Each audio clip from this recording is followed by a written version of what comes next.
Super star பாட்டு பாடுறதே சிந்து அண்ணன் star தான். எஸ்டிஆர் அண்ணன் மேல நம்ம தான் வச்சிருக்க காதல் எப்பவுமே அழிவதில்லை. அவரை பார்க்க வானம் மட்டும் இல்ல, இன்னை தாண்டி கூட நீங்க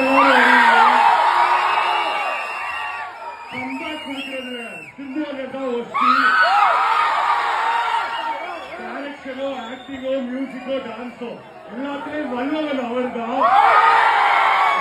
அண்ட் ஃபைனலி எஸ்டிஆர் அண்ணன் ரொம்ப அன்பானவர், எதிர்ப்பு வீட்டுக்கெல்லாம் அசரானவர், அவர் ஃபேன்ஸுக்கு ஏதாவது அடங்காதவர்.